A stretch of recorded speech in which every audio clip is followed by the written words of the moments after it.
आज पूरे देश ने सूरज को अंधेरे में छिपते देखा, सूरज पर ग्रहण लगते देखा।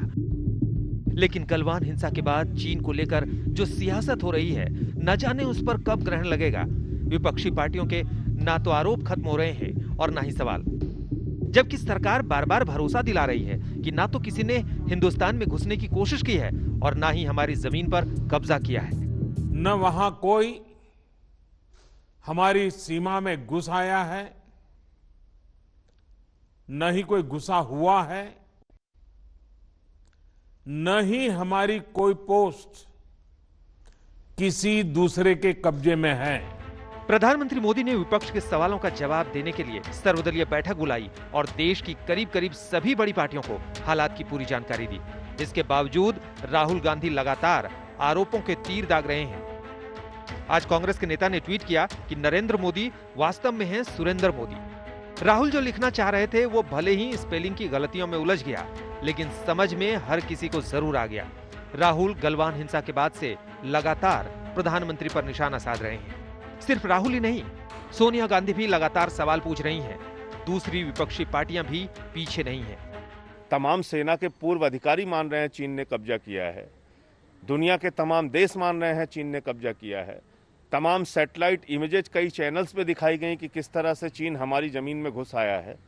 और उसके बावजूद बेशर्मी के साथ भारतीय जनता पार्टी और केंद्र की सरकार कह रही है चीन ने हमारी जमीन पे कब्जा ही नहीं किया।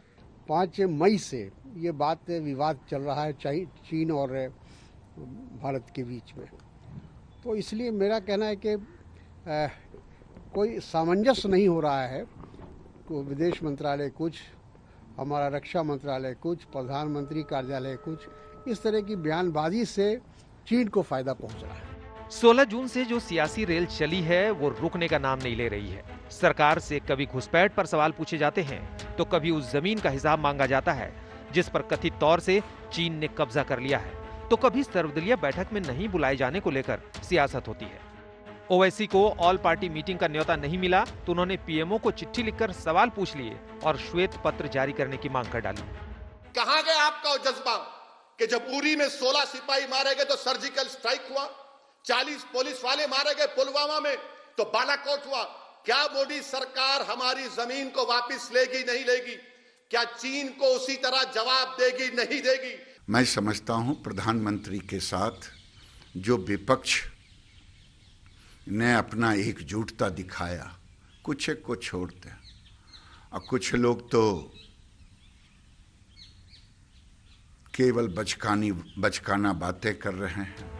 ये ठीक है कि विपक्ष को सरकार से सवाल पूछने का हक है, लेकिन एलएसी पर बढ़ते तनाव के बीच लगातार हो रही सियासत का कोई मतलब समझ में नहीं आता है। खासकर तब जबकि पीएम भरोसा दिला चुके हैं कि जवानों का बलिदान व्यर्थ नहीं जाएगा। मैं देश को भरोसा दिलाना चाहता हूं, हमारे जवानों का बलिदान व्यर्थ नहीं जाएगा।